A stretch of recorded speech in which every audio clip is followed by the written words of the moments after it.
ॐ सर्ववेदान्तसिद्धान्त गोचरं तमगोचरं गोविन्दं परमानन्दं सद्गुरुं प्रणतोऽस्म्यहम्। ॐ शान्ति शान्ति शान्तिः।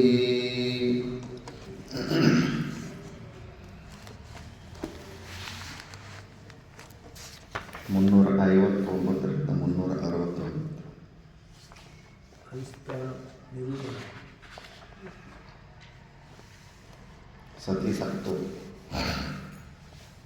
सतिसक्तो नरो याति सद्भावं एकनिष्ठया कीटको भ्रमरं ध्यायन् भ्रमरत्वाय कल्पते। क्रियान्तरासक्तिमपास्य कीटको ध्यायन् यथालिं ह्यलिभावमृच्छति तथैव योगी परमात्मतत्त्वं ध्यात्वा समायाति तदेकनिष्ठया। अतीव सूक्ष्मं परमात्मतत्त्वं न स्थूलदृष्ट्या प्रतिपत्तुमर्हति। समाधिनात्यन्तसुसूक्ष्मवृत्त्या ज्ञातव्यमार्यैरतिशुद्धबुद्धिभिः। यथा सुवर्णं पुटपाकशोधितं त्यक्त्वा मलं स्वात्मगुणं समृच्छति तथा मनस्सत्त्वरजस्तमोमलं ध्यानेन सन्त्यज्य समेति तत्त्वम्।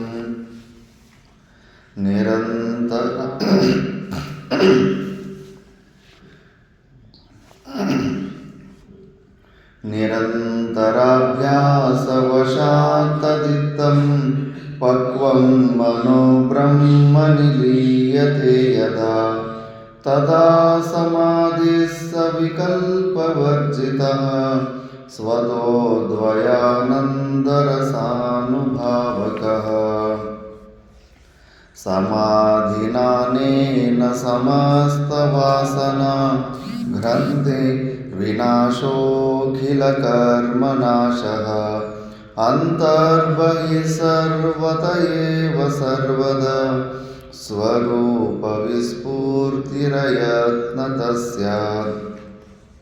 श्रुते शतगुणं विद्या मननं मननादपि निदिध्यासं लक्षगुणम् अनन्तं निर्विकल्पकम्। निर्विकल्पकसमाधिना स्फुटं ब्रह्मतत्त्वमवगम्यते ध्रुवं नान्यथा चलतया मनोगतेः प्रत्ययान्तरविमृशितं भवेत्। अथ समाधात्स्वयतेन्द्रियः सन् निरन्तरं शान्तमना प्रतीचि विध्वंसयाध्वान्तमनाद्य विद्यया कृतं सदेकत्वविलोकनेन। योगस्य प्रथमं द्वारं वाङ्निरोधो परिग्रहः निराशा च निरीहा च नित्यमेकान्तशीलता। एकान्तस्थितिरिन्द्रियोपरमणे हेतुर्दमश्चेतसः संरोधे करणं शमेन विलयं यायादहं वासना। तेनानन्दरसानुभूतिरचला ब्राह्मी सदा योगिनः तस्मात् चित्तनिरोध एव सततं कार्यः प्रयत्नात् मुनेः। ఇక్కడి వరకు మనం విచారణ చేసుకున్నాం. వివేక చూడామణిలో నిధిధ్యాస శ్లోకాల క్రమంలో మనోనాశ వాసనాక్షయం గురించి మనం విచారణ చేస్తుంటే ఆ వాసనాలు సంపూర్ణంగా పోవాలి మళ్ళీ మన బ్రహ్మానుభూతి చాలా స్పష్టంగా కలగాలంటే నిర్వికల్ప సమాధి అభ్యాసం చేసుకోకుండా అవి కలగదు అని తెలుసుకున్నాము. అందుకే యోగస్య ప్రథమ ద్వారః వాంగ్ నిరోధః. ఫస్ట్ బాహ్యేంద్రియాలు, వాగుతోటి లక్షణము ఉపలక్షణంతో అన్ని ఇంద్రియాలు, అంటే బాహ్యేంద్రియ నిగ్రహాలు మొదటి మెట్టు. అవి వేసుకోవాలి, బయట ఇవన్నీ డోర్లు మూసేసుకోవాలి. అప్పుడు లోపలున్న మన ఈ ఇంద్రియ శక్తి అంతా మొత్తం మనసులో లయమవుతుంది అని. దాన్నే నెక్స్ట్ శ్లోకంలో చెప్తున్నారు. కఠోపనిషత్తులో ఉన్న ప్రమాణాన్ని శ్లోకం ద్వారా చెప్తా ఉన్నారు. వాచం నియచ్చాత్మనితం నియచ్చ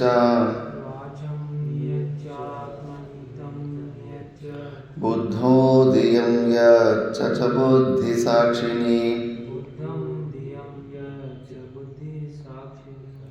తం చాపి పూర్ణాత్మని నిర్వికల్పే విలాప్య శాంతిం పరమాం భజస్వ. వాచం నియచ్చాత్మనితం నియచ్చ బుద్ధో ధియం యచ్చ చ బుద్ధి సాక్షిని తం చాపి పూర్ణాత్మని నిర్వికల్పే విలాప్య శాంతిం పరమాం భజస్వ. వాచం నియచ్చాత్మనితం బుద్ధౌ ధియం యచ్చ బుద్ధి సాక్షిని తం చాపి పూర్ణాత్మని నిర్వికల్పే విలాప్య శాంతిం పరమాం భజస్వ. వాగింద్రియాన్ని, వాచం నియచ్చ, ఫస్ట్ ఇంద్రియాలని మొత్తం వాగింద్రియంతో అన్ని ఇంద్రియాలని ఫస్ట్ మన మనసులో లయం చేసుకోవాలి. ఎట్లా లయం చేసుకోవాలి? నీళ్ళని పాలలో కలిపినట్లా పట్టుకొని ఇంద్రియాలను పట్టుకొని మనసులో కలిపినీకి వస్తుందా? లయం అంటే కన్నా మనం ఫస్ట్ బయట విషయాలలో పోకుండా ఆపేసుకుంటే సైలెంట్గా అయిపోతాయి. గోళకాల లోపల ఉన్నది ఒకటే కరెంటు ఒకటే ఉన్నప్పటికీ కూడా ఫ్యాన్లో వస్తే ఒక ప్రకారమైన పని చేస్తుంది, తిరిగే పని చేస్తుంది. లైట్లో వస్తే వెలిగించే పని చేస్తుంది. కరెంట్ స్టవ్లో అయితే కన్నా ఉడకపెట్టే పని చేస్తుంది. రకరకాల పని చేస్తూ ఉంటుంది. అట్లా మన లోపల చైతన్య శక్తి ఒకటే ఉంటుంది. అది కళ్ళులో వస్తే చూసే పని, చెవుల్లో వినే పని చేస్తుంది, నాలుగులో టేస్ట్ చేసే పని. అట్లా లోపల ఉన్నది ఒకటే శక్తి.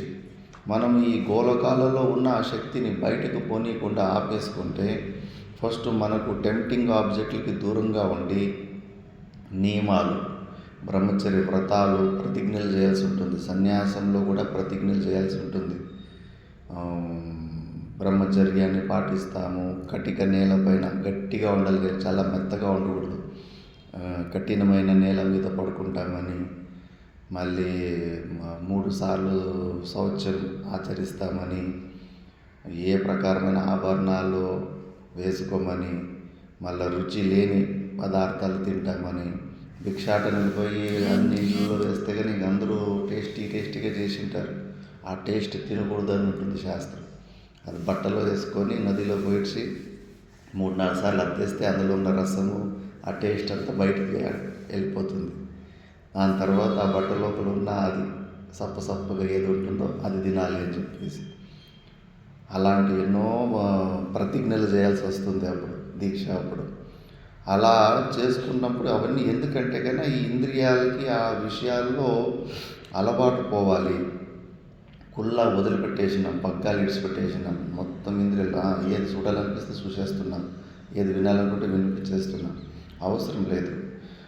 పరమాత్మని సాక్షాత్కారం కోసం ఎంత అవసరమో అంత మాత్రమే, యుక్తంగా ఎంత అవసరమో అంత మాత్రమే చూస్తే కనుక ఇట్లాంటి గ్రంథాలు చూడాలి, భగవద్గీత శ్లోకాలు చూడాలి, లేదా సగుణ సాకార ఉపాసన చేస్తుంటే ఆ పరమాత్మ రూపాన్ని చూడాలి. వింటే ఇలాంటి శ్రవణాలే వినాలి. ప్రతిదీ కూడా భగవంతునితో లింక్ చేసేయాలి. అప్పుడు అలా ఉంటే ఇంద్రియాలు బయటకు పోకుండా మెల్లగా ఇంకా మన అవకాశం ఇవ్వకపోతే కనుక గోళకాల్లో నుంచి ఆ మనసులోకి వాపస్ వెళ్ళిపోతాయి. మనసులో ఆలోచనలు జరుగుతూ ఉంటాయి. అలాంటి అప్పుడు మళ్ళా ఆ మనసుని బుద్ధిలో లయం చేసుకోవాలి. దీనికి మననం చేస్తేనే మనసు ఊరికి నువ్వు సైలెంట్గా ఉంటుంటే ఉండదు. బయట ప్రపంచంలో నువ్వు సంపూర్ణంగా మిథ్యాత్వ దర్శనము, దోష దర్శనాలు చూపిస్తేనే బయట ఏమీ లేదు, అంతా వట్టిదే అన్న నిజాన్ని నువ్వు చూపిస్తే కానీ అది సైలెంట్ కాదు. అలా చూపించినప్పుడు ఆ మనసు బుద్ధిలో లయమవుతుంది. బుద్ధిలో ఏదో ఒకటి తప్పుడు నిర్ణయమైనా కానీ మంచి నిర్ణయం కానీ బుద్ధిలో డిసిషన్లు తీసుకుంటుంది. అటు ఇటు చంచలత్వం ఉండదు. అటువైపు ఇటువైపు ఏదో ఒకవైపు అయిపోతుంది బుద్ధి రూపంలో ఉన్నప్పుడు. దాన్ని ఆ బుద్ధిలో ఉన్నప్పుడు దాన్ని బ్రహ్మాకార వృత్తి అంటారు. దీన్ని వృత్తి వ్యాప్తి అంటారు. ఇప్పుడు బయట ఎండ బాగా వచ్చినప్పుడు వెలుతురు ఉన్నప్పుడు అక్కడ అద్దాన్ని పట్టుకొని ఆ సూర్యుని కిరణాలు అద్దం మీద పడేలాగా చేయండి. మళ్ళీ ఆ అద్దాన్ని చుట్టూ ఉన్న అంధకారం రూమ్ వైపు తిప్పితే కన్నా లైట్ పోతుంది. అద్దంలో కూడా రిఫ్లెక్ట్ అయ్యి చుట్టూ అట్లా పోతూ ఉంటుంది. ఆ దృష్టాంతం మీదనే ఇక్కడ ఫల వ్యాప్తి వృత్తి వ్యాప్తి అని శాస్త్రం చెబుతుంది. ఇప్పుడు ఆ సూర్యుని ప్లేసులో మన లోపల ఉన్న పరమాత్మని సాక్షి చైతన్యాన్ని పెట్టుకోవాలి. అక్కడ అద్దం ఉంది కదా, అద్దం ప్లేస్లో మన బుద్ధిని పెట్టుకోవాలి. ఇప్పుడు ఆ సూర్యుడి నుంచి ఫస్ట్ అద్దంలోకి వస్తాయి సూర్యకిరణాలు. అద్దం మీద పడి రిఫ్లెక్ట్ అయ్యి మళ్ళా ఎటువైపు తిప్పితే మనం అద్దం అటువైపు లైట్ తిరుగుతూ ఉంటుంది రిఫ్లెక్షన్. ఆ అద్దము బయట అంధకారంలో ఉన్న వస్తువులని మనకు చూపిస్తుంది. ఈ ఆశ్రమం కూడా ఫస్ట్ అంతా మొత్తం అంధకారం ఉండే, ఆ కిటికీ లేకుండా ఉండే. ఆ రూముల వైపు లోపల పోతే కన్నా లైట్ వేసుకోకుండా పోతే ఆ రూముల లోపలికి ఆ హాల్ లోపలికి పోనీకి కూడా ఏమి కనిపించేది కాదు. అంత అంధకారం ఉన్నప్పుడు బయట నుంచి లైట్ తిప్పితే కానీ ఫుల్ లైట్ లాగా కనిపించేది. లోపల ఏమి టేబుల్ ఉందా, బీరు ఉందా, ఏమున్నాయి వస్తువులు జ్ఞానం కూడా అయిపోతుంది. అంటే ఆ అద్దం మీద పడ్డ సూర్యకిరణాలు 2 పనులు చేస్తున్నాయి. అక్కడ పోయిసి అంధకారం అనే ఆవరణాన్ని తొలగించేసి అక్కడ టేబుల్ ఉంది లేదా కుర్చీ ఉంది అని వస్తువు ఒక జ్ఞానాన్ని కూడా ఇస్తున్నాయి. అందుకే దాన్ని ఫల వ్యాప్తి వృత్తి వ్యాప్తి 2 ఉన్నాయంట. 2 పనులు చేస్తూ ఉంది. ఫస్ట్ పోయిడ్చి బుద్ధి వృత్తి వ్యాప్తి పోయిడ్చి అక్కడున్న అంధకారాన్ని తొలగించేస్తుంది. దాని తర్వాత అక్కడ కొత్త జ్ఞానం ఒకటి వస్తుంది. ఇక్కడ టేబుల్ ఉంది, ఇక్కడ ఏదో వస్తువు ఉంది అని వస్తువు ఒక జ్ఞానం కూడా, కొత్త జ్ఞానం కూడా ఒకటి పుడుతుంది అక్కడ. అదే అద్దంలో ఉన్న లైట్ని తిప్పుకుంటూ సూర్యుని వైపు తిప్పేయండి. అది తిరగడం కనిపిస్తూ ఉంటుంది. ఇటంటే అటంతా తిరుగుతూ ఉంటుంది. తిప్పుతూ దాన్ని సూర్యుని వైపు తిప్పండి. అది తిరగడం మనకు కనిపిస్తుంది, కానీ సూర్యుని వైపు తిప్పేసరికి మళ్ళీ ఆ రిఫ్లెక్షన్ కనిపించదు, మనకు లైవ్ అయిపోతుంది. ఎందుకంటే సూర్యుడి నుంచినే వచ్చిన కిరణాలు బయట అంధకారంలో ఉన్న వస్తువులు చూపిస్తాయి, కానీ సూర్యుడిని చూపించే అంత ప్రకాశం ఉండదు. దాని నుంచి అప్పు తీసుకుందే కదా అద్దంలో ఉన్న ప్రకాశం. కానీ తిరగడం అయితే జరుగుతుంది. మనం తిప్పుతూ ఉంటే కానీ అటువైపు తిరగడం అయితే జరుగుతుంది. సూర్యుని వైపు తిరిగిన తర్వాత అసలు అది కనిపించదు ఆ రిఫ్లెక్షన్. అప్పుడు సూర్యుని జ్ఞానం జరిగింది అని కొత్త జ్ఞానం ఏం కాదు. సూర్యుని జ్ఞానం ముందే ఉంటుంది మనకు. రూమ్లో ఉన్న వస్తువుల జ్ఞానం ముందు లేకుండే. ఈ వెలుతురు ద్వారా టేబుల్ జ్ఞానం కలిగింది అని కొత్త జ్ఞానం ఒకటి ఉత్పన్నమవుతుంది. సూర్యుని వైపు తిప్పితే తిరగడం మాత్రము వృత్తి వ్యాప్తి మాత్రం జరుగుతుంది, కానీ సూర్యుని జ్ఞానం కలిగిందప్ప నాకు అన్నదేమి జరగదు అక్కడ. సూర్యుడు ఉన్నాడన్న జ్ఞానం ముందుగానే ఉంటుంది మనకు. అలాగే మన బుద్ధి ఇప్పుడు ఆ అద్దం ప్లేస్లో ఉంది. మనము లోపల చైతన్యం నుంచి ప్రకాశము బయట వచ్చేసి బయట ప్రపంచంలో ఉన్న వస్తువులలో మనం ఇప్పుడు ఈ మొబైల్ చూస్తామనుకోండి. మొబైల్ ఇటు చూస్తే కన్నా అసలు మొబైల్ మనకు కనిపించదు.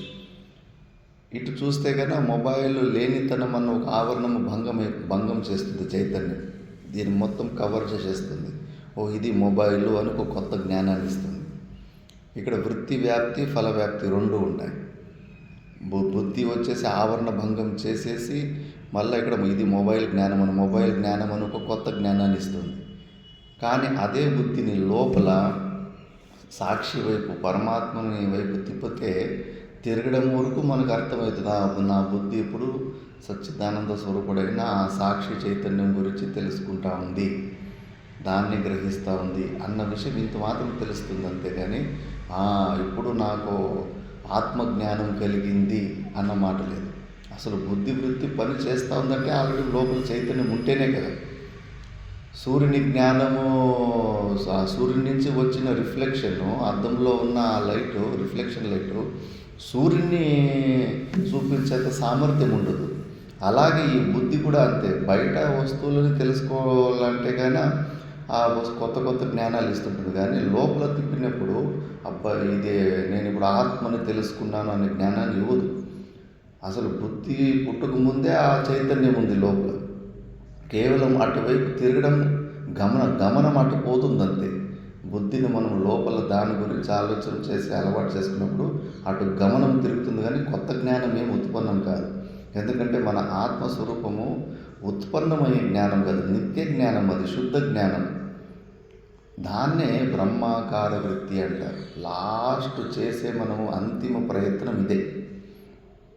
బట్ మొత్తం ఇంద్రియాల నుంచి ఉన్నవన్నీ తీసేసి బుద్ధిలో లయం చేసి ఆ కాస్త ఉన్న బుద్ధిని లోపల ఉన్న సాక్షి చైతన్యం గురించినే ఆలోచించేటట్టుగా చేయాలి. ఇప్పుడు ఎవరన్నా సొంత కొడుకు చనిపోయింటే తల్లి ఎట్లా ఆలోచిస్తుంది? ఒక 2-3 నెలలు ఎవరు ఏం మాట చెప్పినా కానీ నా చచ్చిపోయిన కొడుకు గురించినే మాట్లాడుతుంటుంది.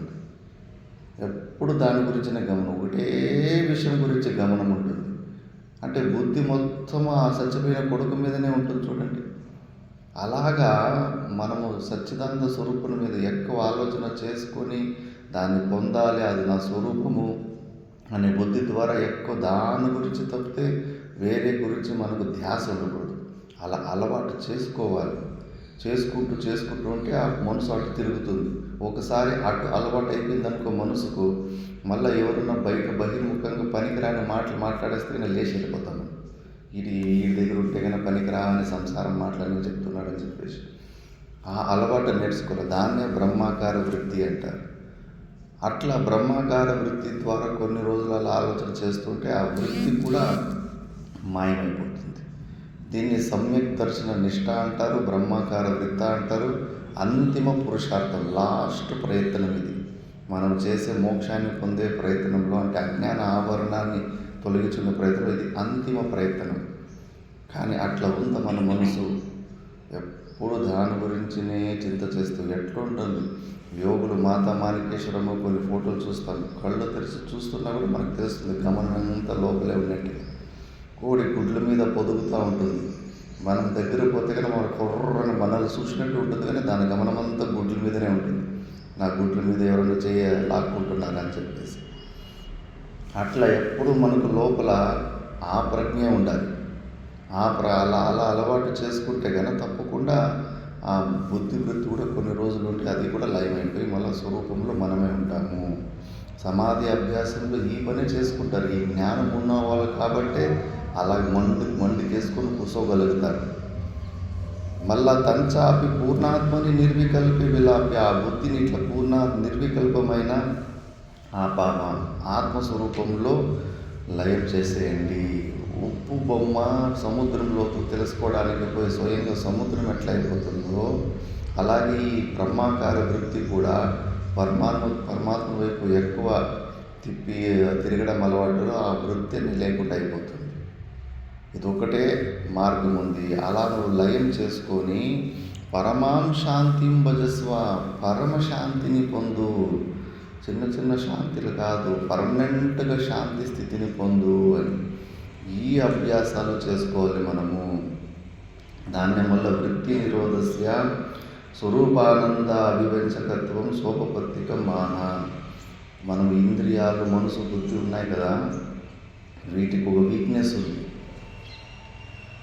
మనం దేన్ని పట్టిస్తే స్టార్టింగ్లో కొద్దిగా బలవంతంగా దేన్ని పట్టిస్తే మళ్ళీ దాన్ని గట్టిగా పట్టుకుంటాయి. నువ్వు చెడుదాన్ని బట్టి చెడుదాన్ని గట్టిగా పట్టుకుంటాయి. మంచిదాన్ని కొద్దిగా స్టార్టింగ్లో కష్టమవుతుంది, కానీ మళ్ళా దాన్ని నువ్వు పట్టిస్తే కన్నా దాన్ని గట్టిగా పట్టుకుంటాయి.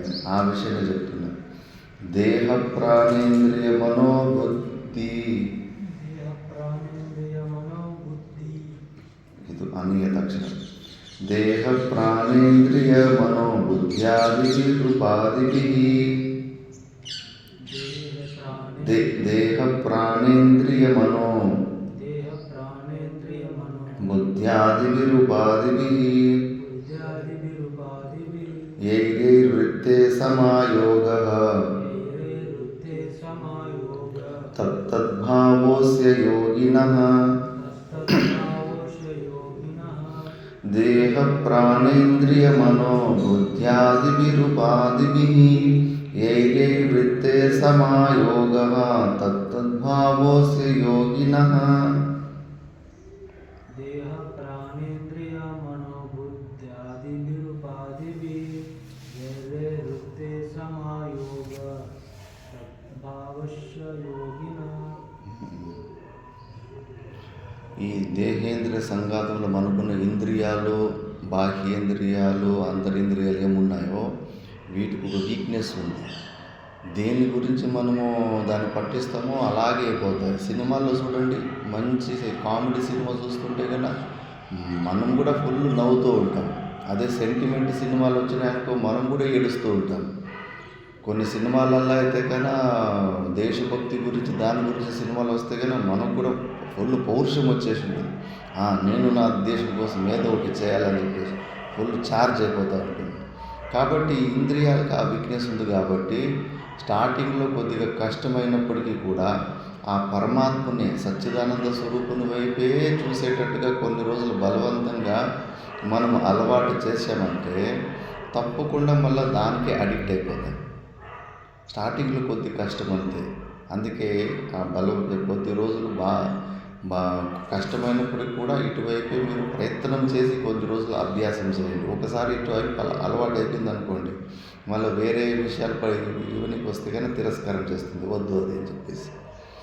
దాన్ని నెక్స్ట్ శ్లోకంలో చెబుతుంది. తన్నివృత్యామునే సమ్యక్ సర్వోపరమణం సుఖం సందృశ్యతే సదానంద రసానుభవ విప్లవః. తన్నివృత్యామునే సమ్యక్ సర్వోపరమణం సుఖం సందృశ్యతే సదానంద రసానుభవ విప్లవః. తన్నివృత్యామునే సమ్యక్ సర్వోపరమణం సుఖం సందృశ్యతే సదానంద రసానుభవ విప్లవః. అలాంటి స్థితి నీకు కలగలంటే కాన ముని అయిన వాడు అన్ని ఇంద్రియాలను ఉపరతి చేయాలి. ఉపరతి అంటే కన్నా దాని ద్వారాలు బంద్ చేసేయాలి. విషయాలకు పోకుండా గోలకాల్లో ఏదైతే నిలుపుకున్నావో ఆ నిలుపుకున్న దాంట్లో గేట్లు బంద్ వేసేయాలి. బంద్ వేసేయాలంటే మనసు, ఇంద్రియాలు ఏమడిగినా ఇవ్వకూడదు. దాన్ని ప్రత్యాహారం అంటారు. ఆహారం అంటే గ్రహించడం, ప్రతి ఆహారం అంటే గ్రహించకుండా ఉండడం.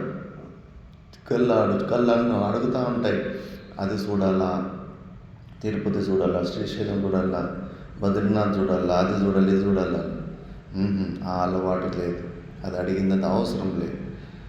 గురువులు చెప్పారు, శాస్త్రం చెప్పారు, ప్రతీది కూడా అబద్ధమే. ఏది సత్యమైన వస్తువు లేదు. నువ్వు నీలో ఉన్న పరమానందంలో కొద్ది సుక్కలు కొద్దిగా బయట అవే కనిపిస్తున్నాయి. బయట ఎక్కడా సుఖం లేదు, ఆనందం లేదు, ఏమీ లేదు. ఈ అలవాటు మనం ఇంద్రియాలు అడిగినవన్నీ ఇచ్చే అలవాటు చేసుకుంటే మాత్రము లాక్కెళ్ళిపోతాయి. ఒక్కసారి లాక్కెళ్ళుకుంటే మళ్ళీ ఇటువైపు నా ఆరోహితం ఇచ్చది, మళ్ళా పైకి లేవాలనే ఇది కూడా రాదు. ఇంద్రుడంతటి వాడు, దేవత వాడు పంది జన్మైతే పంది శరీరం నుంచి వదిలిపెట్టడానికి ఇష్టం కాదు. స్వభావం అట్లే ఉంటుంది. ఒకసారి దిగజారిపోతే అక్కడే కిందలోనే అక్కడే బాగా అనిపిస్తూ ఉంటుంది. కాబట్టి ఉపరమణం అంటే వైరాగ్యం అనేది పెద్ద టూల్. ఇది లేకనే శరీరం ఎందుకు ఇంకా ఊగుతుంది, శరీర క్రియలు అంటే కానీ అత్యంత వైరాగ్యం లేదు. ఇంకా ఈ ప్రపంచంలో ఉండాలని, ఈ శరీరంలోనే బతికి ఉండాలనే కోరికలు దృఢంగా ఉన్నాయి. అత్యంత వైరాగ్యం రాలేదు. అత్యంత వైరాగ్యం వచ్చినోడు ఈ శరీర పోషణార్థం కూడా ఏమీ చేసుకోడు. అలా తెగింపు వచ్చినోడే నిర్వికల్ప సమాధి స్థితిలో కూర్చుంటాడు. ఇంకా ఏమో ఉంది, మనకు క్లారిటీ మిస్సింగ్ ఉంది. శరీరంలో ఇంకా ఎక్కువ రోజులు బతికి ఉండాలని చేష్టలే చేస్తున్నాం. విపరీతంగా విపరీతమైన కేర్ తీసుకొని మరీ శరీర పోషణం ఇవన్నీ చేసుకుంటూ ఉన్నాం. కాబట్టి ఎప్పటి వరకు నీకు అత్యంత వైరాగ్యం రాదో అప్పటి వరకు ఇది ఇన్ఫర్మేషన్గానే ఉంటుంది. బ్రహ్మానుభూతి పూర్ణంగా ఉండదు. కేవలం పరోక్షంగా కొద్ది కొద్దిగా దాంట్లో ఆనందాన్ని పొందొచ్చు, కానీ సంపూర్ణంగా అయిన అలాంటి సమాధి స్థితి నీకు దొరకదు. అందుకే నెక్స్ట్ ఇప్పుడు ఆ వైరాగ్యము సంపూర్ణంగా ఉండాలి, పూర్ణంగా పొందాలంటే నీకు వైరాగ్యం కావాలని ఒక 4-5 శ్లోకాలు వైరాగ్యం గురించి వస్తాయి. అంతస్త్యాగో బహిస్త్యాగో అంతస్త్యాగో బహిస్త్యాగో విరక్తస్యైవ యుజ్యతే విరక్తైవ యుజ్యతే త్యజత్యంతర్బహిస్సంగం విరక్తస్తు ముముక్షయా విరక్తస్తు ముముక్షయా బహిస్తు విషయై సంగః బహిస్తు విషయే సంగః తతాంతరహమాదిభిః తథాంతరమాదిభిః విరక్త ఏవ శక్నోతి విరక్త ఏవ శక్నోతి త్యక్తుం బ్రహ్మణి నిష్ఠితః త్యక్తుం బ్రహ్మణి నిష్ఠితః అంతస్త్యాగో బహిస్త్యాగో విరక్తస్యైవ యుజ్యతే త్యజత్యంతర్బహిస్సంగం విరక్తస్తు ముముక్షయా బహిస్తు విషయే సంగః తతాంతరహమాదిభిః విరక్త ఏవ శక్నోతి త్యక్తుం బ్రహ్మణి నిష్ఠితః. అంతస్త్యాగో బహిస్త్యాగో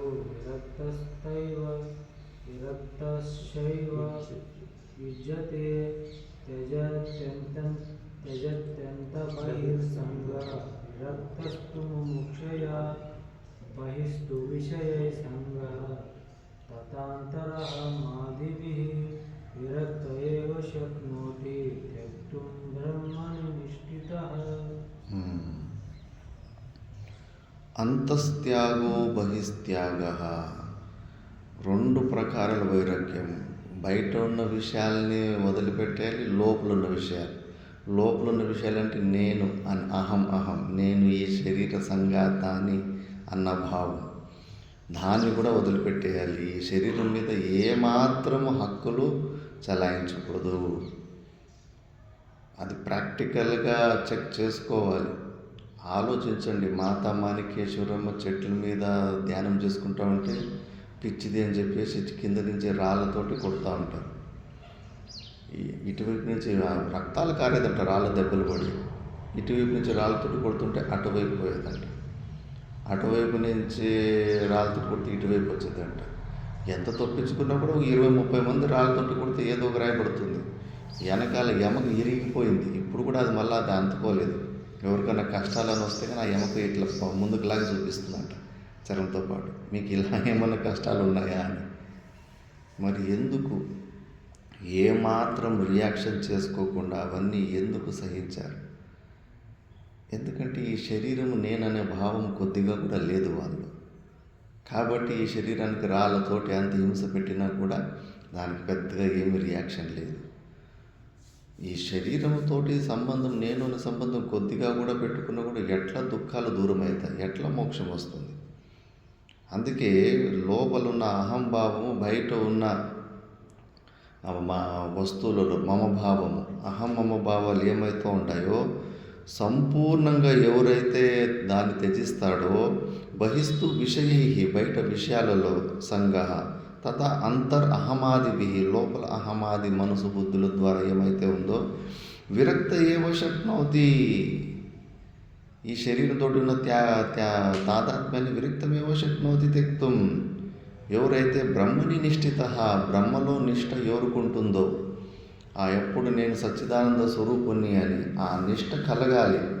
ఇప్పుడు నేను మనుషుని అన్నది ఎంత నిష్ఠగా ఉంది, డౌటే లేదు నేను మనిషిని అన్న విషయంలో.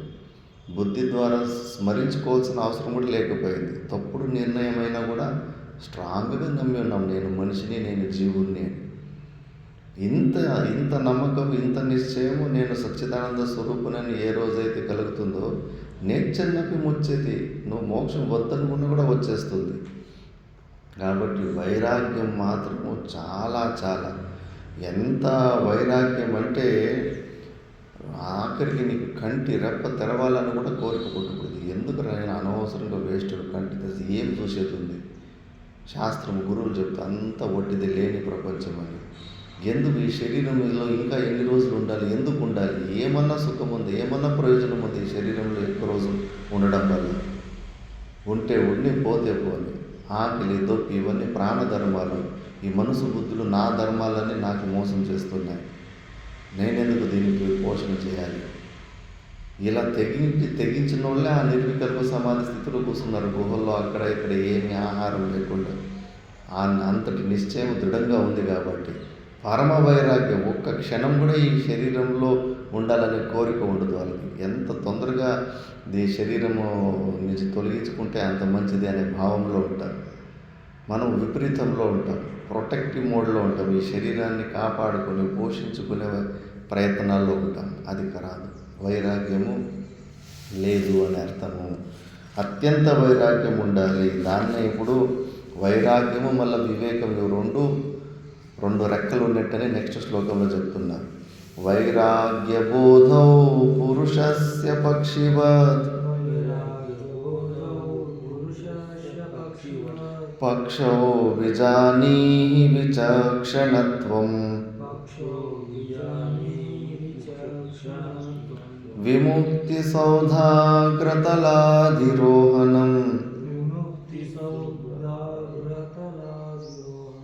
తాభ్యాం వినా నాన్యతరేణ సిద్ధ్యతే.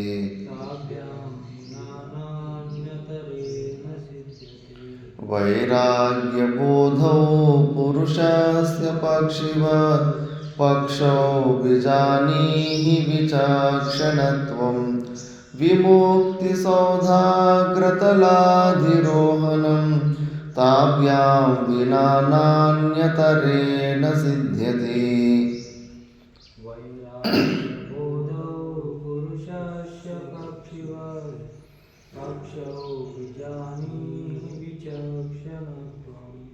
విముక్తి సౌధాగ్రతలాధిరోహణం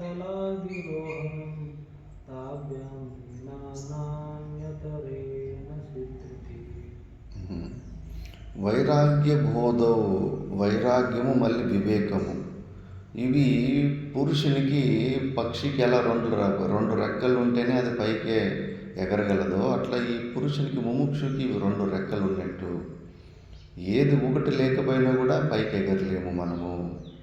కాబట్టి విముక్తి సౌధాగ్రతలాధిరోహణం. ఎవరైతే విముక్తి పదవిని పొందాలని, ఆ పదవిని ఆరోహించాలని అనుకుంటారో ఈ తాభ్యాం వినా నాన్యతరేణ సిద్ధ్యతే. వివేకము వైరాగ్యము లేకుండా మాత్రము నీకు మోక్షము దొరకదు.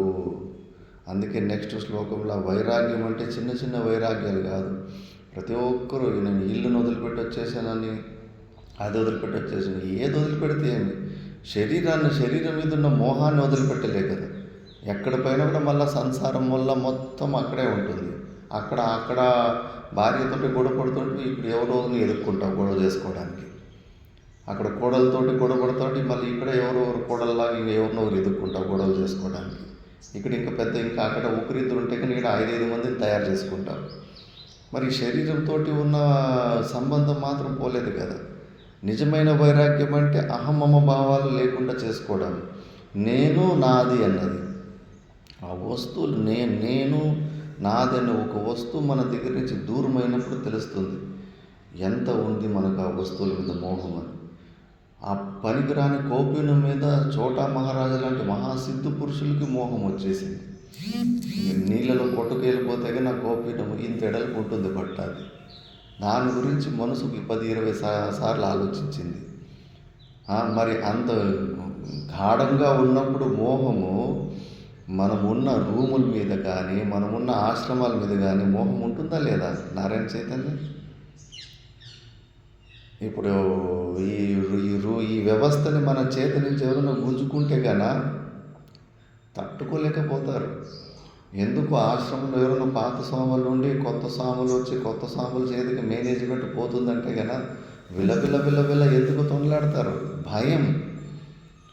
ఆ పదవి మీద ఆ ఆశ్రమం మీద అలవాటు పడిపోయింది.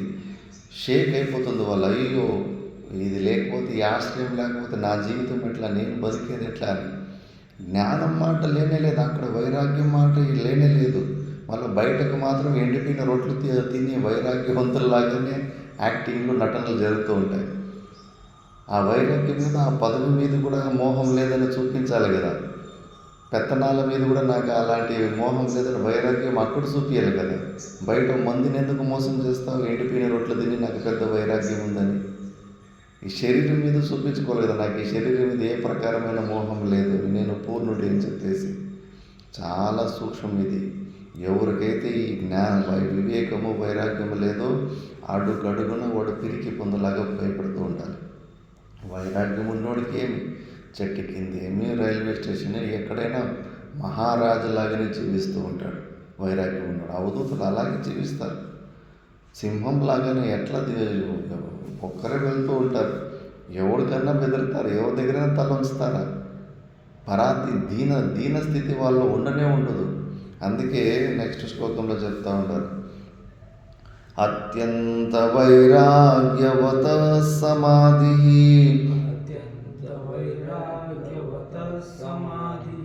సమాహితస్యైవ దృఢ ప్రబోధః ప్రబుద్ధతత్వస్య హి బంధముక్తిః ముక్తాత్మనో నిత్యసుఖానుభూతి.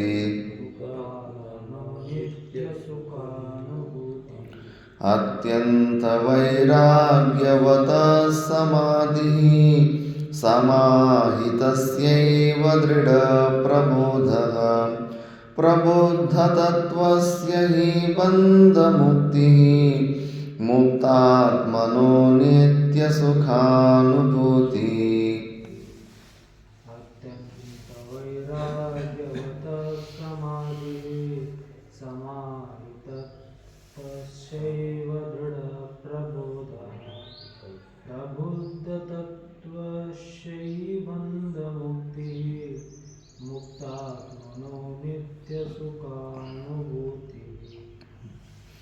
అత్యంత వైరాగ్యవత సమాధి. ఎవరికైతే అత్యంత వైరాగ్యం ఉంటుందో వాడికే ఆ సమాధి స్థితిలో అభ్యాసం చేసే అలవాట్లు వస్తాయి. లేదంటే కుసోనీదు మనసు. వైరాగ్యం లేకపోతే కన్నా చంచలంగా ఉంటుంది. అక్కడ పోవాలా, ఇక్కడ పోవాలా, అది చూడాలా, ఇది చూడాలా, అది వినాలా, ఇది వినాలా, అది తినాలా, ఇది తినాలా, అన్ని విషయాల్లో కూడా చంచలత్వం ఉంటుంది. వైరాగ్యం అంటే, తీవ్ర వైరాగ్యం అంటే జుగుప్స అస్య అస్తి ఇది అత్యంత వైరాగ్యవాన్. విపరీతమైన విరక్తి పుట్టేసేటువంటి సార్లు నైనా ఎన్నిసార్లు పుట్టాలి, ఎన్నిసార్లు ఈ పరాధీనత అవస్థని పొందుతూ ఉండాలి. పుట్టినప్పటి నుంచి సచ్చే వరకు దెబ్బల మీద దెబ్బలు పడతా ఉండే. సుఖం అనేది అసలు తిరిగి చూసుకుంటే ఏమి అసలు గుర్తు కూడా వస్తలేదు ఎప్పుడు సుఖపడ్డాను. అంత పరిశ్రమము, కష్టము. ఈ శరీరం మెయింటెనెన్స్ ఎంత రిస్క్ ఉంది. రోజుకి 3 పూటలు పెడతా ఉండాలా. అంత పెడుతూ ఉంటే రోగాలు, సమస్యలు, ఎంత ఇవన్నీ కూడా చేసి విరక్తి పుట్టేయాలి. తస్య సమాధి బ్రహ్మనిష్టాం సంభవతి. అప్పుడు ఎవరికైతే అంత వైరాగ్యం వస్తుందో వాడికి ఆ సమాధి స్థితి. వైరాగ్యం రావాలంటే మనకు సుఖాలు అలవాటు కాకూడదు. అందుకే ఎంత కష్టాలు ఎక్కువైతే అంత వైరాగ్యం స్థిరమవుతుంది. నేను ఇక్కడ చూస్తూ ఉంటాను కదా, ఎవరికి ఇళ్ళల్లో కూడా విపరీతమైన కష్టాలు వచ్చి అప్పులు ఎక్కువైపోయి ఇంకేమి దిక్కే తోచుకునే పరిస్థితిలో ఉన్నప్పుడు ఇట్లా గుడి లోపలికి, ఆశ్రమం లోపలికి వస్తారు. మొన్న కూడా బెంగళూరు నుంచి ఇద్దరు ఊరుకుందకు పోయి ఇటు లోపలికి వచ్చారు. ఎవడు ఇటువైపు వస్తాడంటే కానీ ఎక్కువ కష్టాలు ఉన్నవాడే వస్తాడు. కొద్దిగా కూడా అడ్జస్ట్మెంట్, కొన్ని సుఖాలు ఉంటే కానీ ఇటువైపు రానే రారు. అదే బాగుంది అనిపిస్తుంది, ఆ జీవితమే గడుపుతూ ఉంటారు. మరి కష్టాలు మనకి సహకారి కారణాలు, అనుకూల పరిస్థితులు మనకు వైరాగ్యం తెలియవు. అందుకే కుంతి ఏమి వివేకహీనురాలు కాదు. నాకు కష్టాలు ఇవ్వు కృష్ణ అని అడుగుతుంది. కష్టాలు ఎక్కువ ఉన్నప్పుడే నువ్వు నాకు గుర్తుకొస్తావు అని. కాబట్టి ఆ వైరాగ్యానికి మనకు అనుకూల పరిస్థితులు ఉంటే కానీ వైరాగ్యం రాదు. అననుకూల పరిస్థితులు ఎక్కువగా ఉంటేనే హింస పెట్టేవాళ్ళు, తిట్టేటోళ్ళు, శరీరంలో అనారోగ్యము, అట్లా విపరీతమైన పరిశ్రమ, ఇన్ని ప్రకారాల ఇబ్బందులు, దెబ్బ మీద దెబ్బ, దెబ్బ మీద దెబ్బ పడుతూ ఉంటే తూచి ఎందుకురా నాయన ఈ శరీరంలో ఎందుకు ఉండాలి నాయన, తొందరగా వదులుకుంటే చాలు ఈ శరీరం, మళ్ళీ వద్దర నాయన ఇంకోసారి ఎనఫ్ ఈజ్ ఎనఫ్, ఇంకోసారి జన్మకు వచ్చేదే వద్దు అన్నంత వైరాగ్యం ఎప్పుడు తెచ్చుకుంటామో అప్పుడు నీకు ఇంకా సమాధి స్థితిలో కూర్చోవాలని కోరికలు పడతాయి. లేకపోతే వైరాగ్యం లేకపోతే మాత్రం కూర్చొని. ఉత్తర భారతంలో గురువులు అంటుంటారు, మొదటి వైరాగ్యం కొద్దిగా బాగుంటుందంటే ఇల్లు నుంచి వదిలిపెట్టి వచ్చినప్పుడు కొంచెం ఫుల్ జోషు వైరాగ్యం వద్దనుకుని వచ్చింటారండి. మళ్ళీ ఆశ్రమాలకు వచ్చిన తర్వాత మనసు కాంప్రమైజ్ అయిపోయింటుంది. కెరియర్ సెటిల్మెంట్ లాగా సాలే ఏదో రెండు పూట్ల భోజనం దొరుకుతూ ఉంది, ఇలాగే టైంపాస్ చేసుకొని అలాగే ఉండిపోదామని అక్కడ కాంప్రమైజ్ చేసుకుంటారండి. ఆ వైరాగ్యం మందగించిపోతుంది. రామకృష్ణ పరమహంసల దృష్టాంతమే ఎప్పుడు గుర్తుపెట్టుకోవాలి.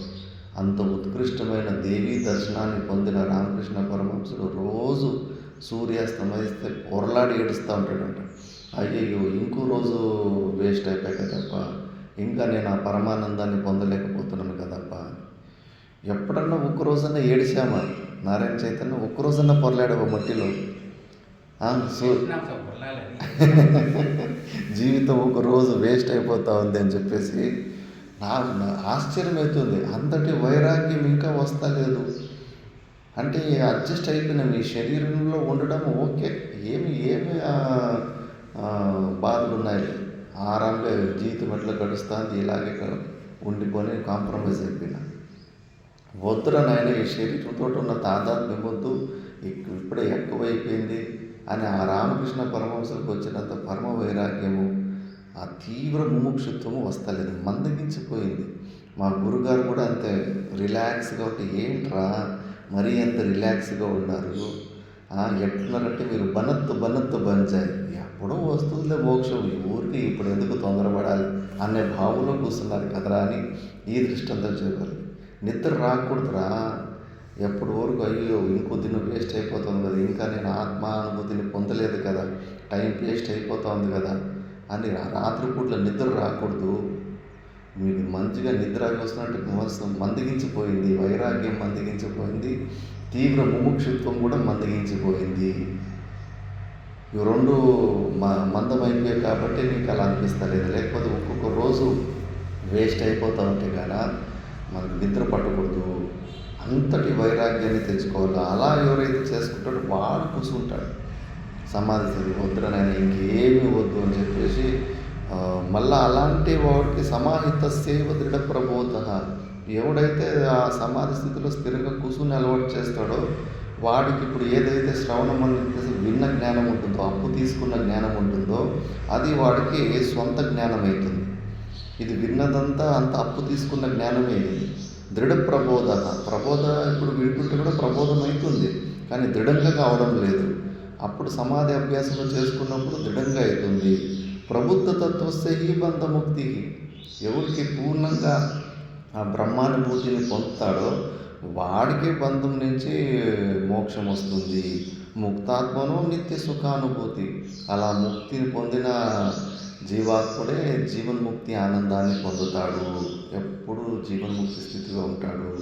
కాబట్టి వైరాగ్యం మాత్రము చాలా చాలా అవసరము, చాలా కష్టమైంది కూడా అదే.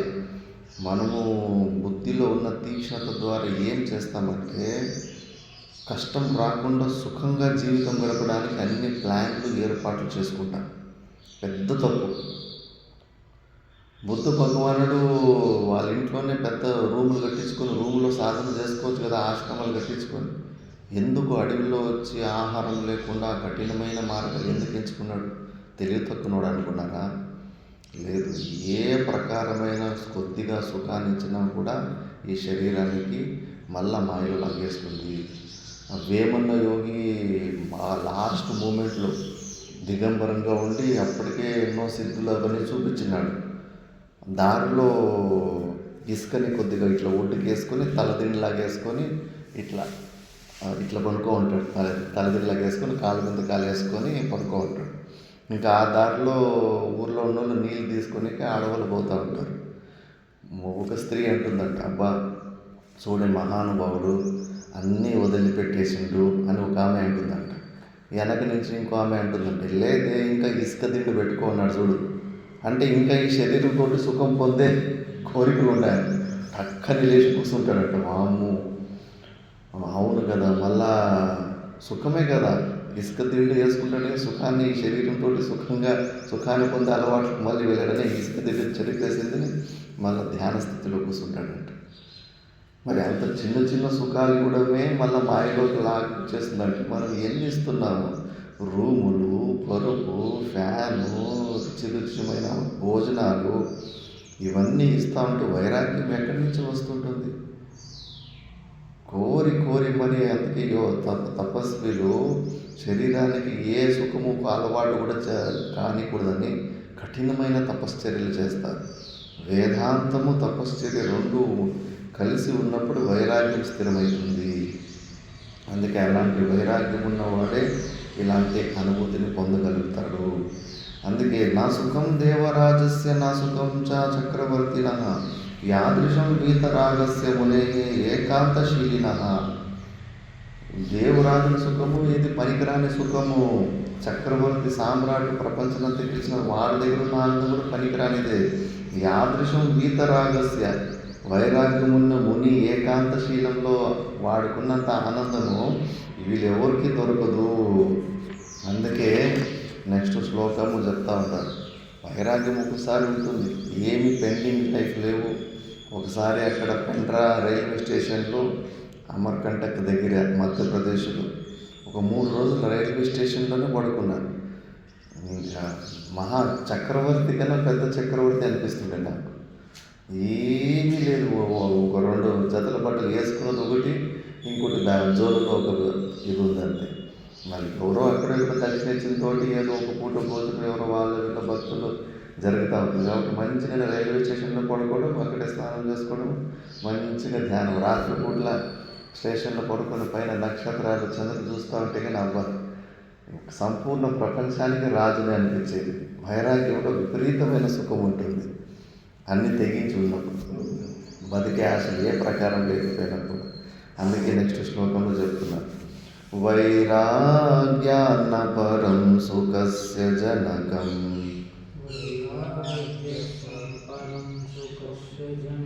పశ్యామి వశ్యాత్మనః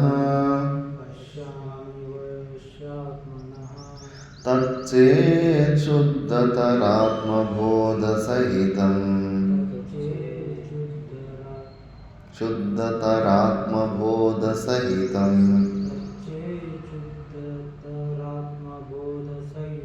స్వరాజ్య సామ్రాజ్యదుఃఖ ఏతద్వారమజస్రముక్తియువతే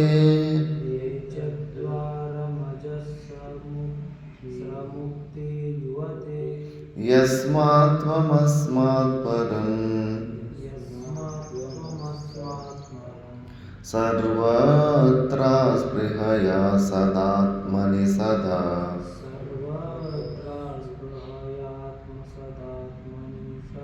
ప్రజ్ఞాం కురు శ్రేయసే వైరాగ్యాన్న పరం సుఖస్య జనకం పశ్యామి వశ్యాత్మనః తచ్చేత్ శుద్ధతరాత్మబోధసహితం స్వరాజ్య సామ్రాజ్యదుఃఖ ఏతద్వారమజస్రముక్తియువతే యస్మాత్వమస్మాత్ పరం సర్వత్ర స్పృహయా సదాత్మని సదా. ప్రజ్ఞాం కురు శ్రేయసే. వైరాగ్యస్య పరం సుఖం న జనకం పశ్యామి యాసాత్మనః తచ్చేత్ శుద్ధతరాత్మబోధసహితం స్వరాజ్య సామ్రాజ్యదుఃఖ ఏతద్వారమజస్రముక్తియువతే యస్మాత్వమస్మాత్ పరం సర్వత్ర స్పృహయా సదాత్మని సదా.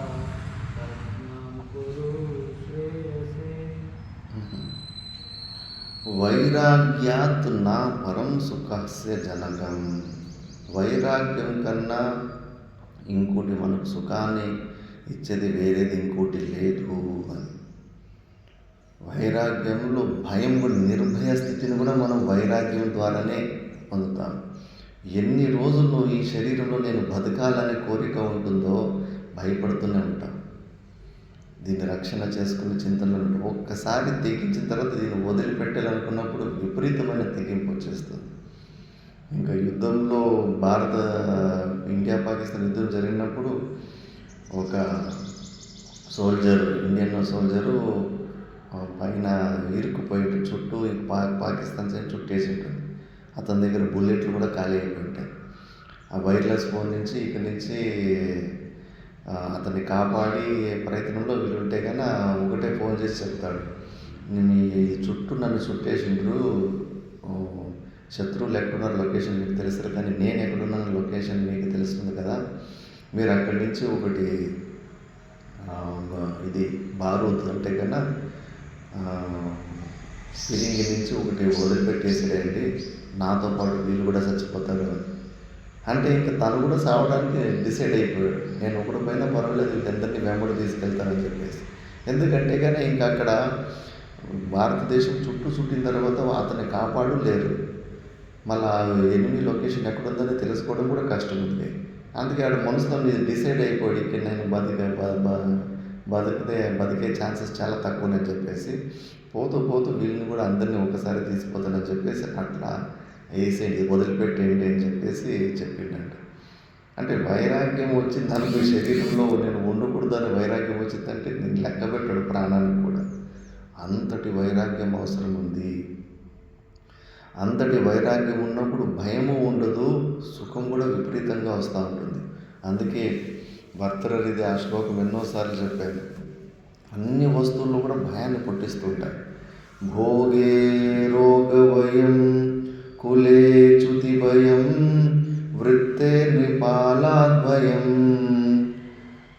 మానే ధైన్య భయం, బలే రిపు భయం, రూపే జరాయా భయం, శాస్త్రే వాద భయం, గుణే ఖల భయం, కాయే కృతాంతాద్భయం, సర్వం వస్తు భయాన్వితం, భువిలినా వైరాగ్యమేవ భయం, వైరాగ్యమేవ భయం.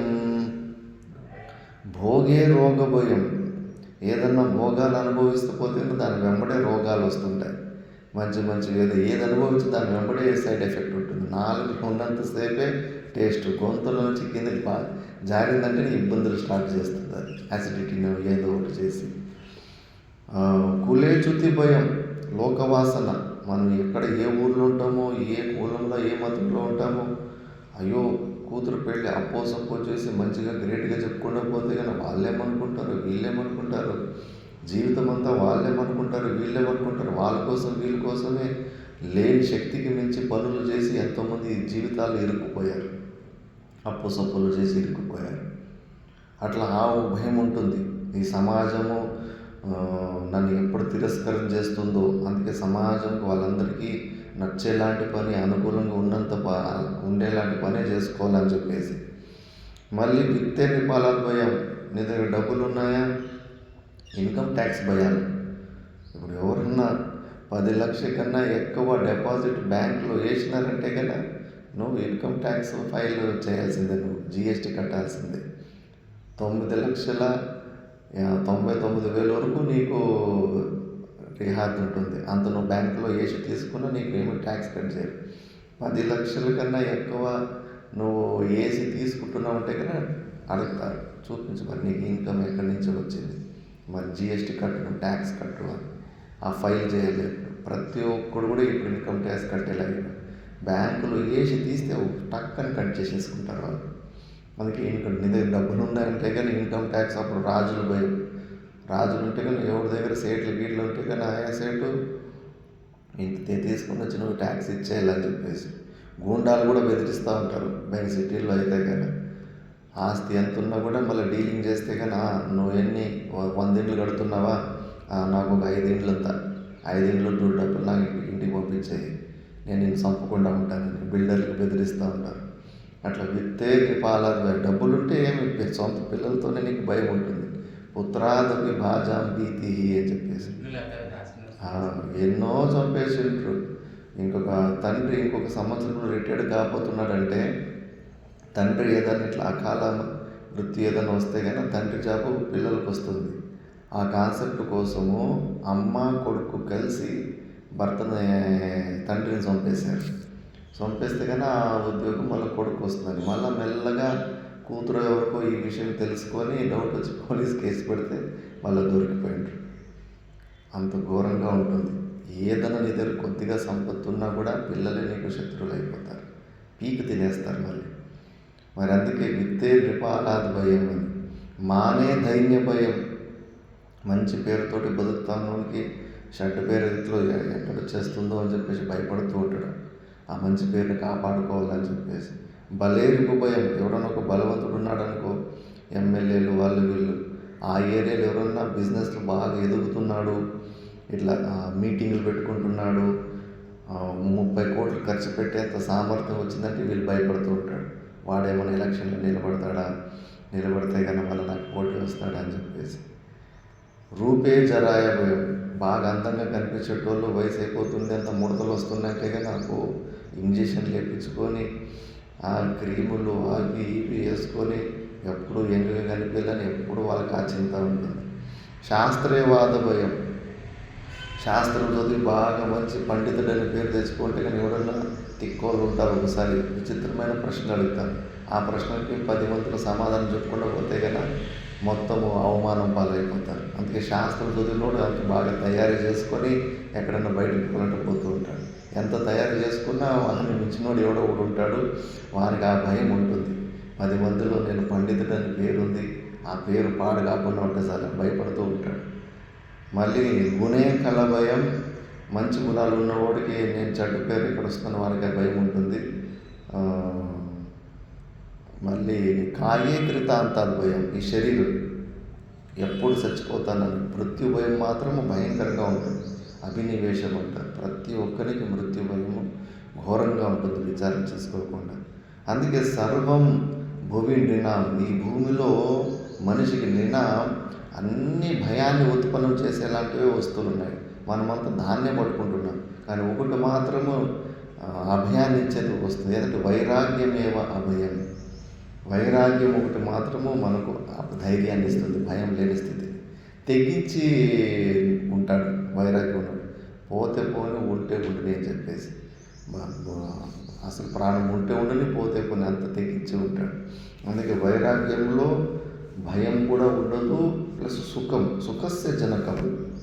వైరాగ్యానికన్నా సుఖాన్ని ఇచ్చేది ఈ ప్రపంచంలో వేరే ఇంకేమీ లేదు.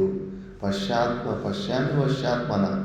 అంటే ఎవడికి ఇంద్రియాలని వశంలో పెట్టుకొని వైరాగ్యం ఉన్న వ్యక్తికి అంత సుఖాన్ని ఇస్తూ ఉంటుంది. తచ్చేత్ శుద్ధతరాత్మబోధ సైతం. అలాంటి వైరాగ్యము, కేవలం వైరాగ్యంలోనే మంచి సుఖం దొరుకుతూ ఉంటుంది ఇంద్రియాలు నిగ్రహం చేసుకుంటే. అలాంటి వైరాగ్యానికి శుద్ధతర ఆత్మబోధ సైతం. ఆత్మబోధ కానీ ఇంకొక తోడు జతకి దొరికిపోయిందంటే కన్నా చాలామందికి వైరాగ్యం ఉంటుంది కానీ ఇటువైపు రాదు, ఊరికే తపశ్చర్య చేస్తుంటారు. ఈ జ్ఞానాన్ని పొంది పరమానందాన్ని పొందలేకపోతుంటారు. ఆ వైరాగ్యానికి ఈ ఆత్మబోధ సహితంగా ఉంటే కన్నా స్వరాజ్య సామ్రాజ్యులు ఇంకా సాక్షాత్ పరమాత్ముడే అయిపోతాడు. ఆ వైరాగ్యంతో ఆత్మానుభూతి కలిగిందంటే ఏతద్వారం అజస్ర ముక్తి యువతే. ఈ వైరాగ్యం అనేది అందుకే ముక్తికి ద్వారం. ఇది ముక్తి అనే యువతిని పొందాలంటే మాత్రం నీకు వైరాగ్యమే ఉండాలి. యస్మాత్ అస్మాత్ పరం. దీనికన్నా మించి నీకు వేరే ఏమీ లేదు. సర్వత్ర అస్పృహయ. ఎక్కడా కూడా అంటకుండా ఏ విషయంలో కూడా మనకు. అందుకే సాక్రటీస్ అనే ఒక ఫిలాసఫరు విండో షాపింగ్ చేసేవాడంట. విండో షాపింగ్ అంటే కానీ ఊరికే మార్కెట్లో తిరిగి వచ్చుడు. ఇంకా నాకు ఏదైనా వస్తువులు కొనాలనిపిస్తూ ఉందా లేదా, ఇంకా లేదు అది కొనాలా ఇది కొనాలా అని అనిపిస్తుందంటే కన్నా ఇంకా మనసులో వైరాగ్యం లేదు, చంచల బుద్ధి ఉంది అని చెప్పేసి సన్యాసులకైతే మొత్తానికి నిషేధం చేశారు. అసలు నువ్వు డబ్బులు తీసుకొని అంగట్లో ఏమి కొనడానికి లేదు. అన్నీ రూల్స్ని అనగదొక్కేసి బ్యాక్ డోర్లోనే అన్ని వ్యవహారాలు జరుగుతున్నాయి. అసలు అంగట్లో కొనే ప్రసక్తి ఏదన్నా భిక్షాటన చేసుకొనే తీసుకోవాలి. అంగట్లో కొంటున్నారంటే కన్నా అక్కడే క్యారెక్టర్. సన్యాస దీక్షలు కూడా మా గురుగారు అయితే అబ్జర్వేషన్లో పెడతారు 3 సంవత్సరాలు. 3 అబ్జర్వేషన్లో పెట్టి విచారం తెచ్చుకుంటాడు. ఏంటి ఎట్లుంది ఇతని మనసు అంటే, విపరీతంగా అంగట్లకి దుకాణాలకు పోతున్నాడు, కొంటున్నాడు అంటే కన్నా ఇంకా కొన్ని రోజులు ఆగి చూడాలి. ఇంకా పోలేదు, ఎందుకంటే ఆ వైరాగ్యం ఇంకా రాలేదు. ఇంకా ఎన్నో బయట ఉన్న ప్రతి ఒక్క వస్తువు కూడా కావాలనిపిస్తుంది అంటే కానీ వైరాగ్యం లేదు. వైరాగ్యం లేకుండా తొందరపాటు చేసేదని దీక్ష ఇచ్చేస్తే కనుక మళ్ళా పరంపర పరువు పోతుంది. మళ్ళీ అతడు సాధన కూడా భంగం చేసుకుంటాడు. అలాంటి వైరాగ్యం ఆయన సాక్రటీస్ ఊరికి తిరిగి చూస్తున్నట్టు ఇంకా ఏమన్నా నాకు కొనాలనిపిస్తుందా, ఏమి కొనాలనిపించడం లేదంటే పర్వాలేదు ఇప్పుడు కరెక్ట్గా ఉంది అట్లా చెక్ చేసుకోవాలి. చేతిలో ఒక 1000 రూపాయలు 2000 పెట్టిన తర్వాత కూడా ఏమి కొనుక్కోకుండా సైలెంట్గా ఉన్నామంటే అప్పుడు వైరాగ్యం ఉందని. డబ్బులు లేనప్పుడు కొనుక్కోకుండా ఉండడం అది వైరాగ్యం కాదు. చేతిలో డబ్బులు ఉన్నప్పుడు కూడా కొనకుండా ఏమి కొనకుండా ఉన్నామంటే కానీ అది వైరాగ్యం. అప్పుడు అలాంటి వైరాగ్యం రావాలి. శరీర నిర్వహణానికి మినిమం ఎంత కావాలో అంత తప్పితే ఇంక ఏమీ అవసరం లేదన్న భావాన్ని తెచ్చుకోవాలి. సర్వత్రా అస్పృహయ, అన్ని విషయాల్లో కూడా అసలు అంటుకుండా వైరాగ్యం ఉన్నవాడు దేంట్లో కూడా ఇన్వాల్వ్ కాడు. వైరాగ్యం లేకపోతే అన్ని విషయంలో తల దూరుస్తూ ఉంటాడు. ప్రతి ఒక్కరి విషయంలో జోక్యం చేసుకుంటూ ఉంటాడు. నీకెందుకురా నాయన, నీకు ఎవరు ఇచ్చారు? మిగతా వాడు మంచి పని చేస్తూ చెడ్డ పని చేసి నీకేమన్నా పోలీస్ జాబ్ ఉద్యోగం ఎవరైనా ఇచ్చాడు ఆశ్రమంలో? నీ ఎందుకు నీ సాధన చేసుకొని నీ తిండి నువ్వు తినుకొని నీ సేవ నువ్వు చేసుకొని సైలెంట్గా ఉండొచ్చు కదా. వాడు సరిగ్గా లేడు, వీడు సరిగ్గా లేడు, వాడు తప్పులు చేస్తున్నాడు, వీడు తప్పులు చేస్తున్నాడు, వీడు తప్పులు చూడడానికి నువ్వు వచ్చింది సాధనకు. అదేదో నీ ఇంట్లోనే చేసుకోవచ్చు కదా. ప్రపంచంలో కోట్లాది మంది తప్పులు చేస్తున్నారు, వాళ్ళ తప్పులన్నీ పోయి తిద్దుకోవచ్చు కదా. నువ్వు వాళ్ళ తప్పులు వీళ్ళ తప్పులు తిద్దుకోవడానికి రావలేదు. నీది నువ్వు చూసుకో, నీది నువ్వు కడుక్కో. వేరే వాళ్ళ మూతులు ఉదద్వారాలన్నీ ఇక్కడ నీకు ఎందుకు పోతావు? నీది నువ్వు కడుక్కోవడానికి నువ్వు వచ్చినావు. అనవసరంగా మిగతా వాళ్ళ విషయంలో జోక్యం చేసుకొని ఉన్న మనశ్శాంతిని పాడు చేసుకుంటాను. చాలా ఇది ఎవరు చెప్పేటోళ్ళు లేకపోతే అట్లే అయిపోతూ ఉంటుంది. వైరాగ్యం లేదు. వైరాగ్యం ఉన్నప్పుడు ఎందుకురా నాయన వాడి ఎవడు నా జీవితంలో సొంతంగా పుట్టించిన అమ్మ నాన్నలనే వద్దనుకుని వచ్చాము, భార్య పిల్లల్ని వద్దనుకుని వచ్చాము. మీకు వాడెవడో పాడైపోతుంటే తప్పుడు పని చేస్తుంటే నేనెందుకు టెన్షన్ తీసుకోవాలి? ఈ వైరాగ్యం రావాలి. నేనాయ నా సాధనాయ గురువులు నాకు ఇచ్చిన ఆజ్ఞ సేవ ఇంత తప్పితే కానీ నాకు మిగతాది సంబంధం లేదు. అంతే. దాన్నే శ్రీరాముడు మర్యాద పురుషోత్తముడు ఏంటంటే ఒక్కటి కూడా ఎక్స్ట్రా ఆర్డినరీ ఏ పని చేయలేదు. ఎంతవరకు లిమిట్ దానికి కర్తవ్యంతో అంతే చేశాడు. ఆ కర్తవ్యానికి మించి కూడా చేయనీకపోలేదు. కాబట్టి ఇలా వైరాగ్యం తెచ్చుకోవాలి. అనవసరమైన విషయంలో తలచూర్చి మనశ్శాంతిని పాడు చేసుకుంటే నీకు నువ్వే కారణం కానీ ఎవడు కారణం కాడు. ఆ అలవాటే వేరు. అవసరం లేదు. కంటి రెప్ప తెరవాల్సిన అవసరం కూడా మనకి ఉండకూడదు. అస్పృహయ, ఏ దాంట్లో కూడా ఇన్వాల్వ్మెంట్ ఉండద్దు. ఇన్వాల్వ్మెంట్ ఉందంటే కన్నా నీకు మళ్ళీ మాయలో లాగేస్తూ ఉంటుంది. అంతే. నువ్వు జ్ఞానాన్ని పొందడానికి వచ్చావు, మోక్షాన్ని పొందడానికి వచ్చావు. బయట ఉన్న ప్రపంచం సత్యం కాదు. సత్యమైన ప్రపంచం అయితే నువ్వు ఏదో తల జడుపుకుంటున్నావు, వాళ్ళ గురించి వీళ్ళ గురించి అంటే ఏదో అనుకోవచ్చు. లేని ప్రపంచాన్ని, లేని మనుషుల గురించి ఎందుకు తల జడుపుకుంటున్నావు? టైం ఎందుకు వేస్ట్ చేసుకుంటున్నావు? అసలు ఇంపార్టెంట్ టైం నీ పరమాత్మ చింతనను వదిలిపెట్టేసి వాడి గురించి చింత చేస్తున్నావు. నువ్వు దేని గురించి చింత చేస్తుంటావో అదే అయిపోతుంటావు. అది మనం గుర్తుపెట్టుకోవాలి. నేను కూడా ఒకసారి ఉత్తర భారతంలో బండారాలకు వెళ్తూ ఉంటాను. అరే వీళ్ళకేమి వైరాగ్యమే లేదా? భోజనాలు పెట్టి ఒక 100 రూపాయలు 250 ఇస్తూ ఉంటారు ఉత్తర భారతం. భలే వాళ్ళ వీళ్ళకి చెప్పుకొని ఏం తప్ప సన్యాసులంతా దీనికి పోతారు, వైరాగ్యమే లేదు, మళ్ళీ డబ్బులు వెంబడి పడ్డారు, అట్లా ఇట్లానే విపరీతంగా ఒక సంవత్సరం నింద చేస్తుంది. నింద చేస్తూ ఉంటే నేనే పోయే పరిస్థితి వచ్చేసింది. ఒక పుస్తకం కొనాల్సి ఉంటే ఆ పుస్తకం 1000 రూపాయలు. 1000 రూపాయలు అంటే కన్నా దానికి 10 రోజులు ఎక్కడన్నా బండారాలకి పచ్చీలు ఇస్తారు, చీటీలు ఇస్తే కన్నా పోయి తింటే కన్నా అది 1000 రూపాయలు జమ అవుతుంది. కంటిన్యూస్గా 10 రోజులు నేనే పోయినాను. అంటే మనం దేని గురించి ఎక్కువ చింతన చేస్తే, నిందలు చేస్తుంటాం, అదే మనం అయిపోతాం. ఆ బండారాలపై దక్షిణ తీసుకోవడం తప్పు అని ఎక్కువ దాని గురించి దృష్టి చేసినందుకు ఆ పని నేనే అయిపోయాను. అలాంటి వాడు ఎవరు మిగతా వాళ్ళు తప్పులు చూసి దాన్ని ఎత్తి చూపిస్తుంటే కన్నా ఆ తప్పుడు పనులను దాన్ని నిధిధ్యాసనము మనం చేసుకోవడం వల్ల మనం అలాంటి వాళ్ళు అయిపోతాం.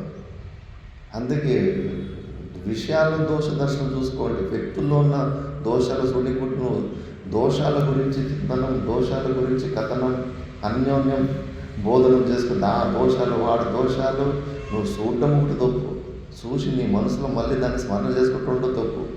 స్మరణ చేసుకొని పరస్పరం బోధ ఎంత ఇంకోనికి వాడి దోషాల గురించి చెప్పుకోవడం, నువ్వు పాడేందుగా ఇంకోని బుర్రలో కూడా వాడి చెడు గుణాల గురించి చెప్పేసి వాడు కూడా పాడు చేస్తున్నావు.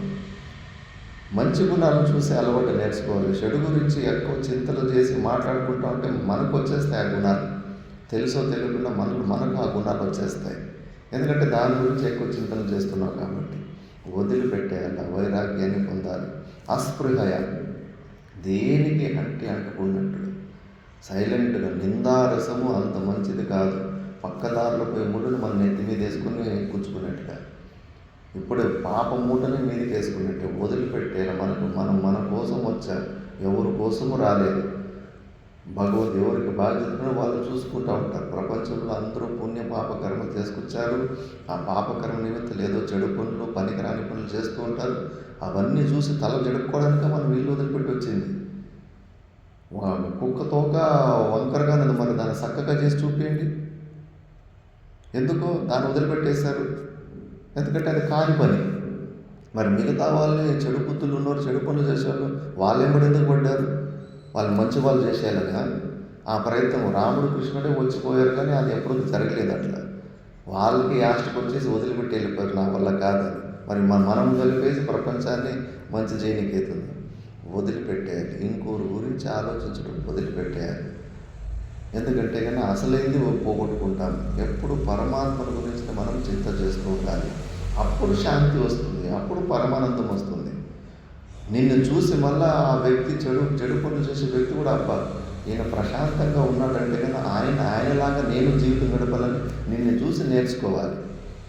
అట్లా మార్పు వస్తుంది. అంతేగాని మనం ఊరికి చెప్తే నువ్వు తప్పు పని చేస్తున్నావు, తప్పు పని చేయకు అని చెప్తే కానీ వాడు మారడు. వాడికి లోపల రావాలి కాదు, మనల్ని చూసి మన ఆచరణ చూసి వాడు మారవాలి. అందుకే ఎవరి గురించి పట్టించుకోవాల్సిన అవసరం లేదు. అస్పృహ సర్వత్రా, సర్వత్రా అంటే అన్ని చోట్ల చెప్పేసి మళ్ళీ లేదు ఈ విషయంలో పట్టించుకుంటాను, ఆ విషయంలో వదిలిపెట్టేస్తే లేదు. అన్ని చోట్ల దేనికి అంటుకున్నట్టుగా ఉండాలి. సంబంధం లేదు. నేనాయ నా సాధనాయ గురువు నాకు ఇచ్చిన సేవ, ఇంతకంటే నేను ఎక్కువ దేని గురించి కూడా నేను తలజడుపుకోను. సదా ఆత్మని సదా ప్రజ్ఞాంగురు శ్రేయసే. ఇలా నువ్వు ఆ పరమ వైరాగ్యాన్ని పొంది నీ స్వరూపంలోనే దేనికి అంటుకుండా నీ శ్రేయస్సులోనే ఆ బ్రహ్మ విచారంలోనే నీ బుద్ధిని ప్రయోగించు. అనవసరమైన విషయాల్లో బుద్ధిని అక్కడ సమయాన్ని ఇచ్చి టైం వేస్ట్ చేసుకోకు. మళ్ళీ ఆ సంస్కారాలన్నీ దూరిపోతాయి లోపలికి. దేని గురించి నువ్వు చూస్తున్నావు? అశ్వత్థాముడు గుడ్లు గుబ్బోయి కాకిని రాత్రిపూట్లు చంపుతున్న విషయాన్ని కేవలం కాసేపు చూస్తేనే వాడు మనసు పాడైపోయింది. నువ్వు ఎప్పుడు ఇతరులు చేసేది తప్పుడు పనులే చూస్తూ ఉంటావా? మరి నీ మనసు పాడైపోదా?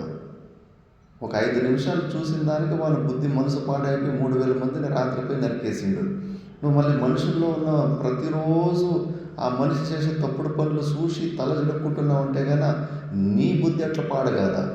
అశ్వత్థాముడు ఇంకా ఎంత సాధకుడు, ద్రోణాచార్యుని కొడుకు అలాంటి సాధకుని బుద్ధిని భ్రష్ట చేసిందంటే కనుక నువ్వు తప్పుడు పనులు తప్పుడు విషయాలు చూస్తూ ఉంటే నీ బుద్ధి పాడు కదా. చూడకు, అవసరం లేదు నీకు. సాధ్యమైతే మంచి గుణాలని చూసే. ప్రతి ఒక్క మనిషిలో కూడా ఏదో ఒకటి మంచి గుణం ఉంటుంది. ఆ మంచి గుణాన్ని చూసి హైలైట్ చేసి అలవాటు చేసుకుంటే కానీ నీ బుద్ధి కూడా మంచిగా మారుతూ ఉంటుంది. అందుకే అస్పృహయ, ఎవరి జోలికి పోకుండా మనము మన సాధన ఎంత అయినో అది మాత్రం చేసుకుంటూ ముందుకు పోతూ ఉండాలి. అని చెప్పేసి ఇందులో చెప్పారు. మిగతాది ఇంకా వైరాగ్యం గురించి కొన్ని శ్లోకాలు వస్తాయి, అది నెక్స్ట్ క్లాస్లో చూద్దాం. ఓం పూర్ణమద పూర్ణమిదం పూర్ణాత్ పూర్ణముదచ్యతే పూర్ణస్య పూర్ణమాదాయ పూర్ణమేవావశిష్యతే. ఓం శాంతి శాంతి శాంతి.